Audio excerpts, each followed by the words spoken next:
Boker, on va attaquer. Ah, ça y est, je me suis mis à l'eau. Faut pas exagérer. Il y a Bédin Metzarim qui arrive, on se calme. Donc on va commencer aujourd'hui la page Tetvav. Après 8 mois sur la page Yud Dalet, mais c'est pas grave, on n'est pas pressé. Mais au Hachem, on a enlevé une première écorce, donc c'est peut-être pas tout clair, mais en tout cas c'est pas mal déjà. Donc Mordechai n'était pas là, mais la page Yud Dalet c'était un sacré morceau. Avec beaucoup de raisonnements dans des raisonnements et des avis dans des avis, donc c'est assez sympathique. On va un peu en reparler aujourd'hui, mais vous inquiétez pas, tranquillement. Je sais que vous êtes choqués, non. Traumatisés par Yud Dalet. Et on va essayer aujourd'hui peut-être de faire Tetvav, peut-être même d'un coup. Bineder, on va voir, c'est pas long, là derrière c'est tout petit. Et voilà. On va faire le shiur pour la Refoua Shema de Shana Batsara et la réussite de Keren Simcha Rachel Bat Rivka, Rebecca. Chazak Baruch. Et alors, avant de continuer, même si je sais que vous voulez vite continuer, mais est-ce qu'il y a des questions sur la fin de Yud Dalet? Tout est OK? On ne veut plus de Yud Dalet, très bien. Juste avant de continuer aussi, un petit résumé très succinct, parce qu'on a 17 Tammuz, Tisha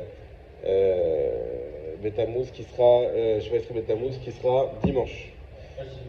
Ce dimanche. Donc, en résumé, donc c'est un jeûne public que tout le monde doit faire, sauf les cas qu'on va voir, mais de manière générale, tout le monde doit faire. On jeûne qu'à partir du matin, on ne jeûne pas depuis la veille. Il fait partie des 4 jeûnes, donc toute la lachot concerne les 4 jeûnes, pas seulement le 17 Tammuz. Premièrement, donc on doit ni manger ni boire. En principe, il ne faut pas se brosser les dents, mais ceux pour qui c'est très dérangeant, ils ont le droit de se brosser les dents en faisant attention à plusieurs conditions. Première condition, c'est de bien rejeter toute l'eau et de rien avaler. Et pour ceux, de mettre moins de 8,6 centilitres d'eau dans la bouche. Donc on ne met pas beaucoup d'eau dans la bouche. On a le droit de mettre du dentifrice, c'est pas un problème d'avoir le goût de dentifrice. Et c'est pour brosser les dents. Question de savoir est-ce qu'on a le droit de se laver. Donc les Sfaradim, on a le droit de se laver sans restriction. Ashkenazim, on n'a pas dans la salle, mais vous saurez, c'est que à l'eau froide. Les gens qui sont dispensés. Il y a 3 catégories, grandes catégories. Premièrement, les femmes qui sont concernées par une grossesse, donc à partir de 3 mois quand elles sont enceintes, avant 3 mois également si elles ne se sentent pas bien, de manière générale, parce qu'elles ont des vomissements, etc. Mais sinon, si elles se sentent bien avant 3 mois, il faut jeûner. Alors qu'à partir de 3 mois, même si elles se sentent bien, il ne faut quand même pas jeûner. Ensuite, à partir de l'accouchement, pendant 24 mois, qu'elle allait ou qu'elle allait pas, la femme est dispensée. Et même, Dieu préserve une femme qui avorte, aussi pour des raisons médicales, etc. Même pendant les 24 mois qui suivent l'avortement, également dispensée de jeûner. Ça, c'est première catégorie. Deuxième catégorie, les gens malades. Les gens malades sont dispensés complètement de jeûner. Pas besoin que ce soit une grande maladie. Une petite fièvre, des maux de tête, peu importe des maladies, tout type de maladie. Dès qu'on est malade, encore une fois même léger, alors on est dispensé. Et même si maladie n'a rien à voir avec le jeûne. L'exemple qui est donné à la phrase, c'est quelqu'un qui a un problème aux yeux. Rien à voir avec jeûner, pas jeûner, mais il souffre quand même des yeux. Le fait qu'il y ait une souffrance, ça dispense du jeûne. Donc les malades et les gens aussi convalescents. Les convalescents qui ne sont plus malades, mais quand même proches, on va dire, en termes de temps de la maladie. Si on craint qu'un jeûne puisse les faire rechuter, alors on ne jeûne pas du tout. Voilà. Et troisième catégorie, c'est les gens âgés. En général, on considère âgés à partir de 80 ans, qui sont de manière générale un petit peu faibles, donc évidemment qu'on ne va pas les affaiblir avec le jeûne. Sinon, tout le reste, tout le monde doit jeûner. Aussi, donc dans la Hamida, on rajoutera Anénou dans le passage de Shomea Tefila, 8 brachas, donc sans une bracha particulière.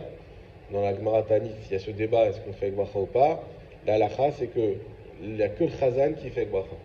Donc le Chazan, il fera pas dans Shema Kolenu, dans Refaenu, après Refaenu, il rajoutera une bracha là-bas, spéciale pour le jeûne. Mais sinon, les autres personnes ne feront pas la bracha et rajouteront dans Shema Kolenu. Celui qui a oublié de faire Anenu, alors il ne refait pas la Hamida. S'il s'en rappelle avant de finir la Hamida, simplement il rajoutera après le Kain Netzor, il rajoutera ce morceau-là. Mais en aucun cas il faut le rajouter, sinon, si je me rappelle après avoir dit par exemple Baruch Hashem Shomer Tefila, j'ai pas le droit de le rajouter à ce moment-là. Si je rajoute à ce moment-là, c'est un F7 dans la Hamida, c'est un problème. Donc c'est que après Yul Ratson, et si je me rappelle que après avoir fini, bah, tant pis, je ne refais pas la Hamida. Une personne qui a oublié que c'était un jeûne, qui a fait une bracha.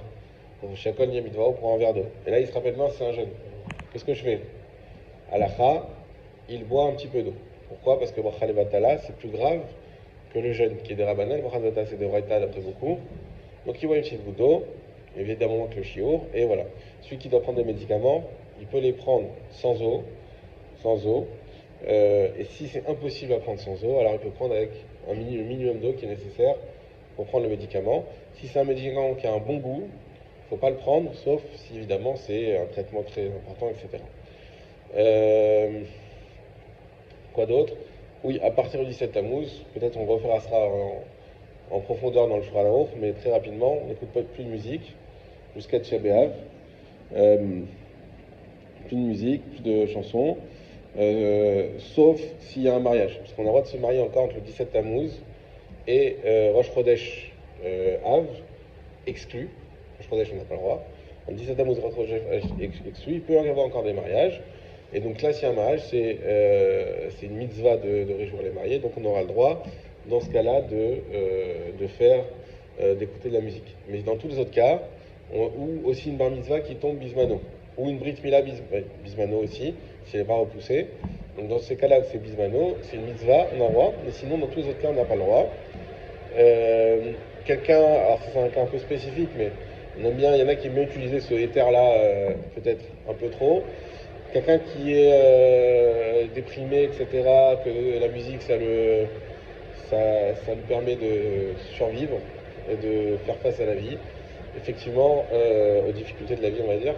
Effectivement, là, il aura le droit aussi d'écouter de la musique, mais c'est presque médical, voilà. Mais c'est pas à Stam des gens qui aiment bien écouter la musique, ça leur fait un peu de joie dans la matinée. C'est pas ça. Ça non, c'est justement ça qu'on veut enlever. C'est le but d'enlever la musique, c'est qu'on enlève un peu de joie, parce que justement, on a tous les événements du Beth Amikdash, etc. Mais voilà, donc sinon, quelqu'un, effectivement, et aussi quelqu'un que c'est son métier. Si il est guitariste, c'est son métier, on ne lui demande pas de faire 3 semaines de chômage. Et donc là, il aura le droit, ou s'il apprend par exemple aux gens un instrument, il a le droit de continuer à faire son instrument pendant. Parce que c'est pas pour de la joie, c'est son métier, c'est autre chose, et donc il a le droit. Quelqu'un qui va faire un concert après mais qui a besoin de répéter avec ses collègues, par exemple, il a le droit ou pas? Alors, faut voir le concert. Faut voir si c'est un concert qu'il fait comme ça parce qu'il aime bien. Si c'est son métier. Si c'est professionnel, c'est professionnel, il n'y a pas de problème. Tant que ça rentre dans le cadre professionnel, c'est bien. C'est important. Mais c'est un lien professionnel, c'est un lien de parnassa. Il y en a qui font ça sans être payés. Ça, c'est problématique. Parce que là, c'est un vrai. C'est que pour le côté plaisir. Alors, c'est vrai, tu veux faire don de. Ouais, mais l'orchestre, c'est un orchestre, je sais pas, des fois dans les écoles, ils font des orchestres comme ça, ça non, ça il faut pas faire. Voilà, mais sinon, oui, sinon, si ça n'en parle de ça, oui. Après, qu'est-ce que je voulais dire aussi? Ouais, donc on fait pas de musique, donc, sauf cas spécifiques, pas de Shehrianou, donc on ne se met pas dans des conditions de faire Shehrianou, ça prend un nouveau fruit, etc. Sauf le Shabbat. Le Shabbat, à l'Alacha, il y a une marloquette, mais l'Alacha, c'est qu'on peut faire le Shabbat, parce que le Shabbat, ça passe au-dessus de tout ça. Sauf le Shabbat, on va pas mettre aussi un habit nouveau qui permet de faire Shehrianou, pareil, sauf le Shabbat. Et ça, c'est donc la musique Shehrianou. Et se raser sur ça, on en reparlera, parce qu'il y a beaucoup d'avis, mais a priori, Sfaradim, on peut continuer à se raser après le 7 Tammuz. Et voilà, je crois que j'ai dit l'essentiel. Pareil pour ceux, est-ce qu'on a le droit de se baigner à la mer, etc. Pour les Sfaradim, on a le droit. Les Ashkenazim, ils sont très marmirim sur ça. Les Sfaradim, on a le droit de se baigner, on a le droit de faire tout normal là-dessus. Il n'y a pas de. Voilà, n'allez pas trop loin parce qu'il y a des requins, mais sinon le reste. Voilà. Ouais. Ouais, pas trop. Les Jésus sont arrivés en avance cette année. Normalement, ils arrivent à 17 ans. Bon, voilà. Ah, c'est l'annonce de Rosh Chodesh, ouais. Hadak. Hadak. Ce Shabbat, n'oubliez pas l'annonce qu'on fera le jour de Tammuz, en disant que Akash Baruch Hu, il va transformer cette date en une date de joie, et on espère tous que ça va être dès cette année, Bezrat Hashem. On sait que le Mashiach est très proche, mais Karov. Allez, super.